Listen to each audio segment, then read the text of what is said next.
Mr. Mayor, it is 9 a.m. and the live stream has commenced. You may begin your meeting. Thank you, Madam Clerk. Good morning, Council. I see that we do indeed have a quorum for today's meeting, so I call this regular meeting of Wednesday, March 4th into session.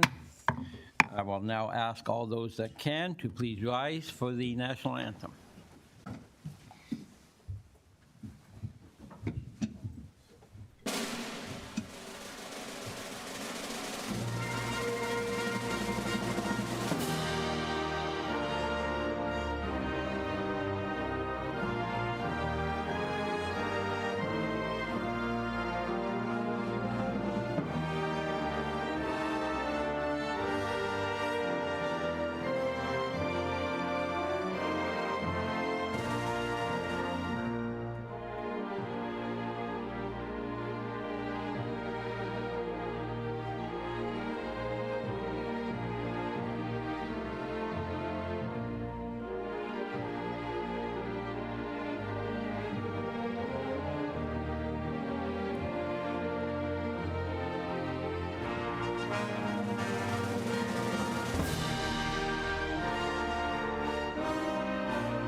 And now I will ask Councillor Nesnick to read the land recognition statement.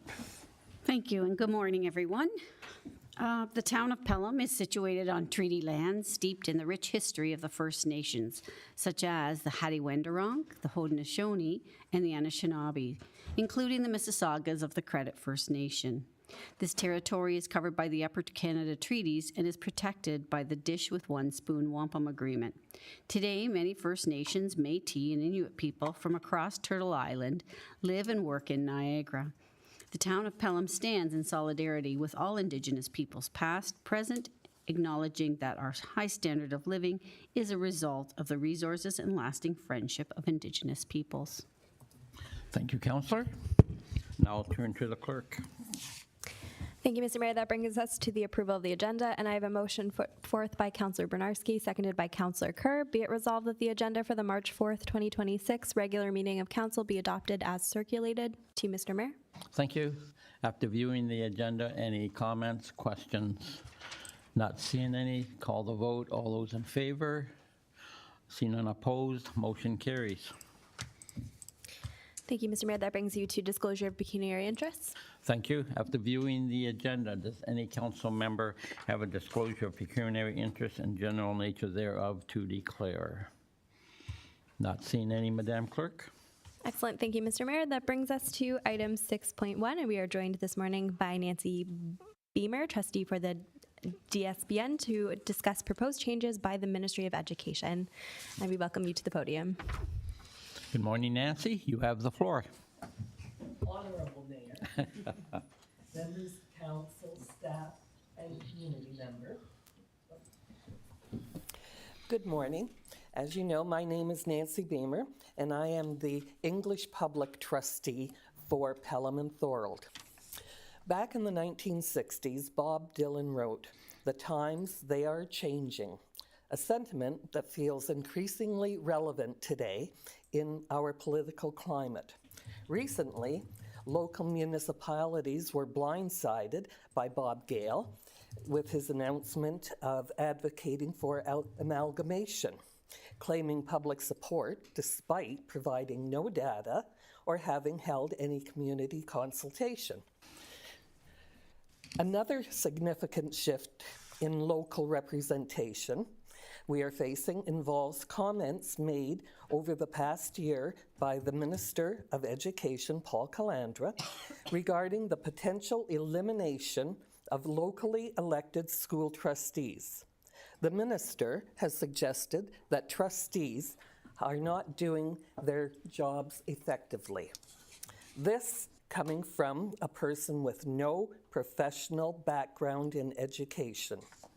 Before entering politics, he worked in the insurance sector. He began his post-secondary studies in the early 90s, dropped out, and did not complete his degree until 2008. Not sure if that indicates how he feels about education. For context, school trustees have been locally elected since 1816, before Canada even had a federal government.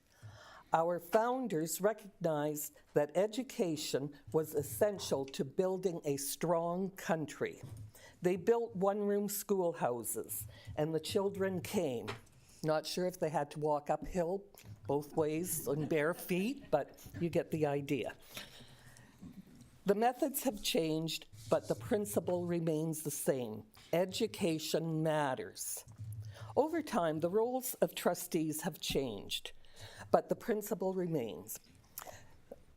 The role has evolved. What once was day-to-day operational management has become a governance and oversight role, developing policy, advocating for students, ensuring accountability, and serving as a link between the community and administration.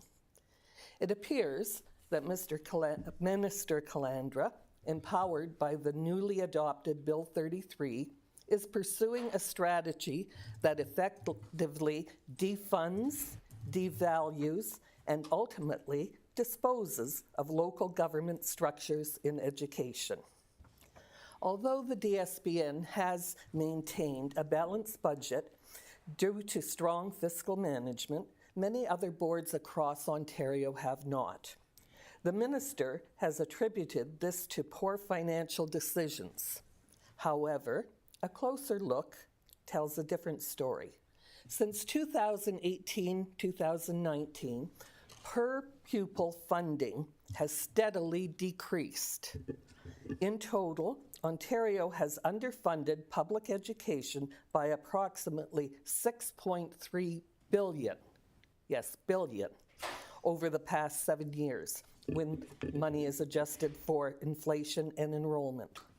Additional statutory costs, such as increasing CPP and EI contributions, have been downloaded to the boards without corresponding funding, creating a province-wide shortfall of roughly $100 million just in the English public system in this one area alone. Think of how that money could have benefited the students. By placing 7 of 31 public boards under supervision and constantly criticizing trustees, the ministry keeps negative narratives at the forefront. Have mistakes been made? Certainly, but this is true across all sectors of government. Meanwhile, supervisors appointed by the province can cost up to $1,000 per half-day, totaling more than $350,000 per year, plus $40,000 in expenses. By comparison, let's look at the DSBN. The DSBN trustees' honorarium and expenses total $165,000 for 11 people. And any board placed under supervision must cover the supervisor's costs without additional funding from the government, money that should instead be supporting our students. And this is not primarily about the money, although it is a large amount. It's about the fact that the communities have not been given any specific data to show how these takeovers have benefited our schools or our students. Now, what's to be gained? Well, similar to amalgamation, in my view, this is a centralization of power that sidelines the voices of communities, parents, and students. It diverts attention from the chronic underfunding of education. Eliminating trustees would diminish local decision-making and weaken accountability. The consequences would be far-reaching. At a time when truth and reconciliation is a national priority, removing trustees would eliminate Indigenous voice, whose voices have only recently been formally recognized. Student trustees, including dedicated Indigenous student trustees, would also lose their platform, erasing student voice at the educational table. Another consequence would be rewriting the Education Act to accommodate these changes, which would require extensive time and resources. Local trustees know their neighborhoods. We understand the people we serve. For many families, trustees offer an accessible, approachable first point of contact. Parents often feel intimidated contacting administrators or are unsure of how the system works. Trustees listen, de-escalate, and guide them to the right place with the correct information, often simplifying conversations that would otherwise be overwhelming for frustrated parents. Trustees also have direct lines to senior administration. The direct line to the superintendent, and they can often explain mitigating factors of a problem. For example, the late bus for the Crosley students. When I advocated this on behalf of some parents, the bus service said, fine, we will drop them off at Glen Green and at Quaker Road School. I went to the superintendent and outlined how foolish and dangerous that was for our students. Firstly, none of our students came from the Quaker Road area.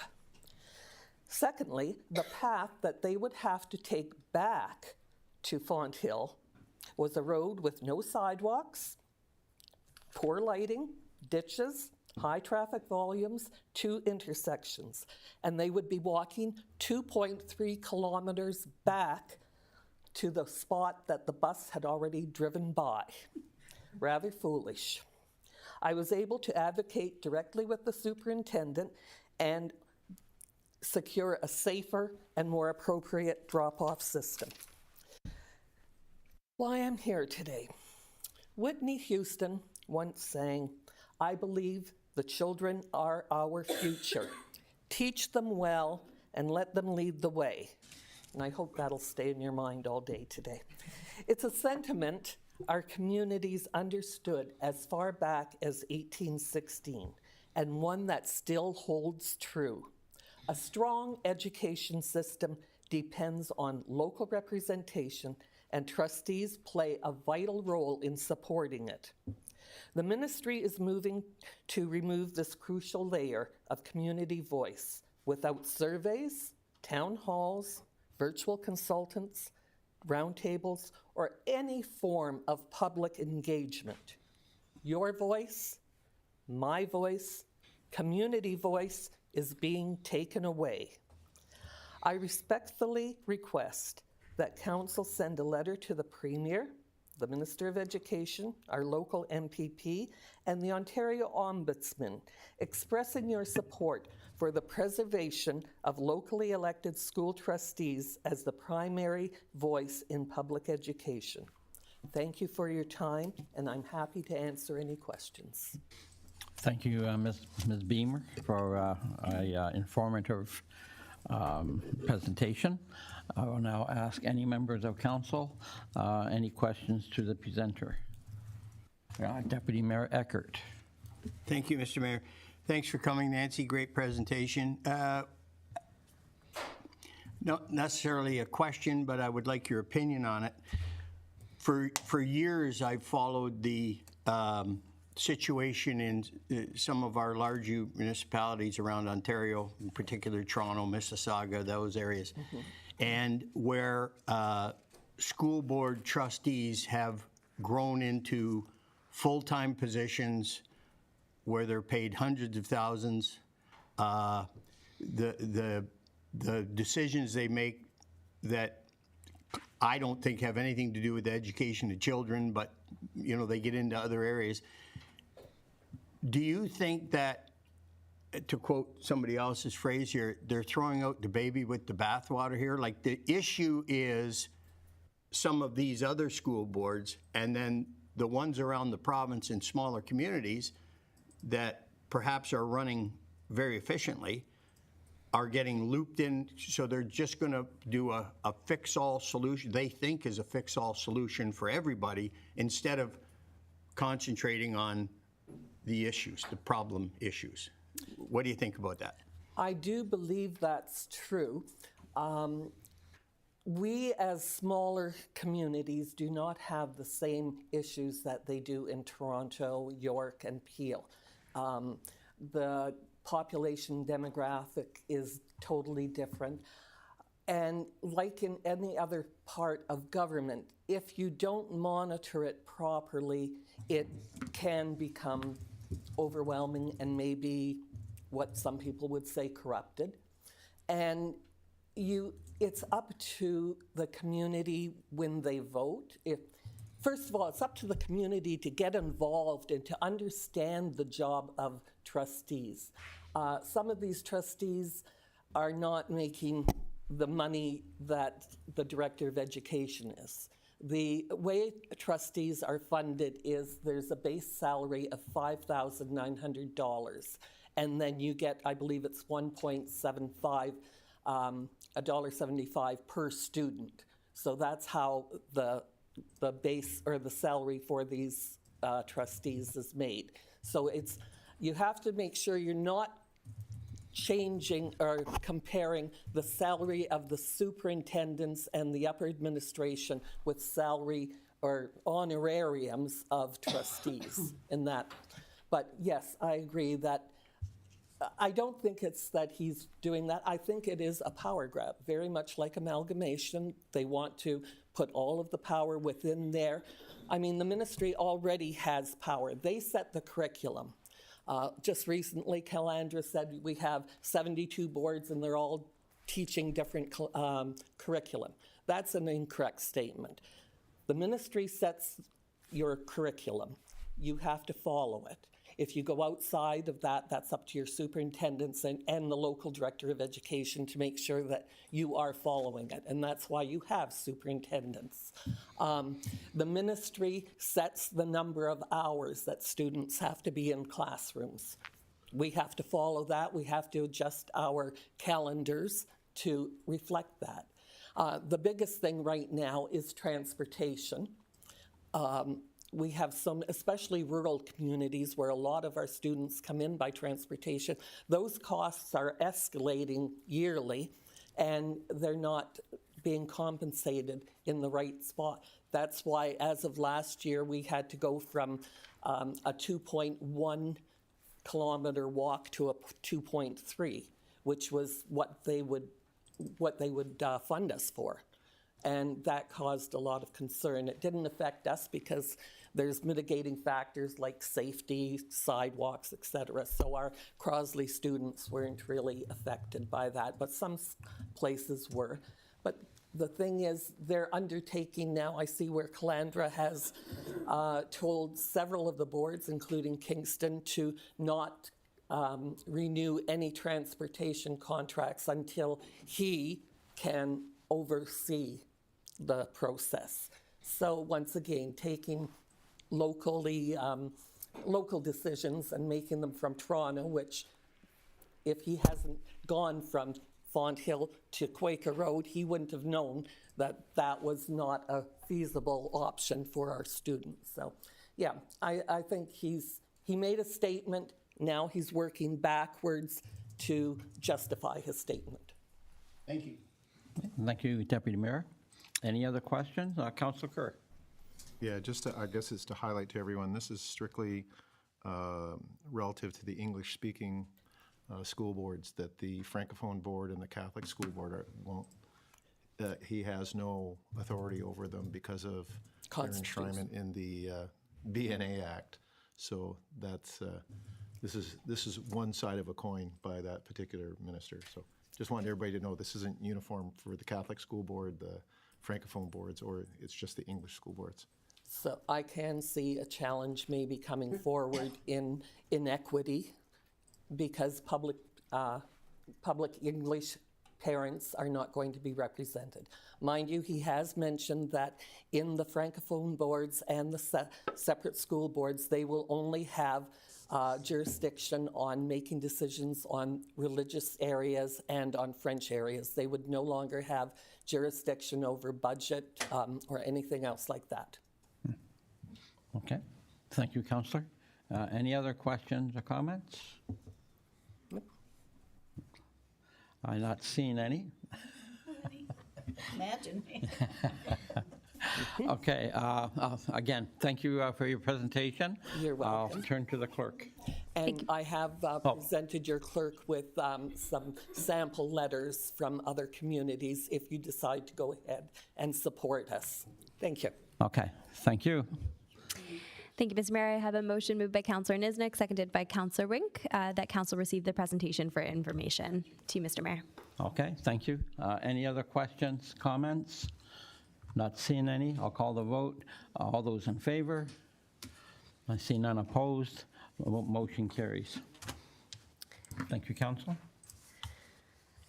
Mr. Mayor, that brings us to the adoption of council minutes, and I have a motion put forward by Deputy Mayor Eckert, seconded by Councillor Hildebrandt. Be it resolved that the following be adopted as printed, circulated, and read. CO4 2026, regular meeting of council from February 18th, 2026, and special council 02 2026 from February 25th, 2026. To you, Mr. Mayor. Okay, thank you. After viewing these minutes, any council have any comments? Not seeing any. I'll call the vote. All those in favor? See none opposed. Motion carries. Thank you, Mr. Mayor. That brings us to item 8, and if there are any items to which council would like to lift from the consent agenda, now would be the time to do so. Okay. Any councilor have a consent agenda item that they would like to lift? Not seeing any, Madam Clerk. Okay, thank you, Mr. Mayor. Then that brings you to the consent agenda. It is relatively short. If you'd like to consider it as a whole, you may proceed. Okay, so we'll just take it all at once, Council. Any item that any councilor would like to specifically speak to? Not seeing any. Madam Clerk? Excellent. Thank you, Mr. Mayor. If there is no discussion, I have a motion moved by Councillor Kerr, seconded by Councillor Niznik. Be it resolved that the consent agenda items as listed on the March 4th, 2026 council agenda be received and the recommendations contained therein be approved. To you, Mr. Mayor. Okay, thank you. Seeing as there is no comments or discussion, I'll call the vote. All those in favor? See none opposed. Motion carries. Thank you, Mr. Mayor. That brings you to item 11.2, staff reports requiring action. And our first item is 11.2.1, Pelham Winterfest final report. And I have a motion put forward by Councillor Wink, seconded by Councillor Bernarski. Be it resolved that Council receive report 2026-0038 for information, and that Council designate Pelham Winterfest 2026 outdoor Christmas market to be held on Friday, December 4th from 4 to 9:30 p.m. at 20 Pelham Town Square as a municipally significant event. And that the clerk be authorized to make an application for the special occasion permit for the 2026 Winterfest, and that Council authorize the following road closures: Pelham Town Square entrance at Pelham Street to 55 meters east of Pelham Street from 10 a.m. to midnight on Friday, December 4th, 2026. To you, Mr. Mayor. Thank you. So if I can, Ms. Van Ravensway, from the report, it appeared that the Winterfest was continues to be a success. Any comments that you may have on last year's event? Yes, through you, Mr. Mayor. Last year's event, we were fortunate and we were able to receive funding as well to assist with the activities. As you know, we renamed the series of different activities, Pelham Winterfest, for that reason, and then each activity, which included, started out with the Christmas market, and then we have the Santa Claus parade and so forth, all the way through to the International Silver Stick Tournament. So we were able to combine many events within the Pelham Winterfest umbrella. Okay, great, thank you. Any councilor have any comments or questions on the report? Not seeing any, I'll call the vote. All those in favor? Seeing none opposed, motion carries. To the clerk. Thank you, Mr. Mayor. Our next item is 11.2.2, fees and charges rationale and methodology. And I have a motion put forward by Councillor Hildebrand, seconded by Councillor Niznik. Be it resolved that Council receive report 2026-0007 for information. To you, Mr. Thank you. Any councilor have comments or question on the fee and charges report? Not seeing any. Oh, Councilor Kerr. Yeah, just a very brief one. I mean, I understand the background behind all of this, and I'm just thinking potentially, not necessarily for this one, but into the future, what we may want to do is look at, I don't know if it creates a burden or anything like that, would be looking at the actual time spent on some things that how much are we investing relative to the return on that?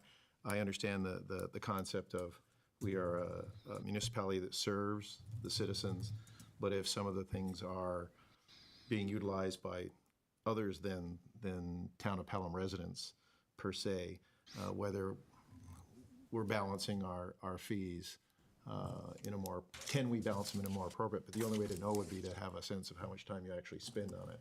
But that's doing a business case analysis, and I don't want to put the staff through going into that major depth, but it's something that we might want to look. I know we've had discussions before about other fees, and we looked at the cemeteries, and we've looked, a number of things, but I'm just looking at some of the stuff that takes time of our clerk and some of the others, and it's well-spent money, because I enjoy having our clerk, but is it, are they spending an inordinate amount of time relative to what's coming back, maybe for some things that could be done Okay, more realistically? That's all. It's just a generalized comment. thank you. Any comment from the Madam Clerk? No additional comments, no. Okay. Okay, thank you. Thank you for that, Councilor Kerr. Any other comments? Not seeing any. I'll call the vote. All those in favor? I see none opposed. Motion carries.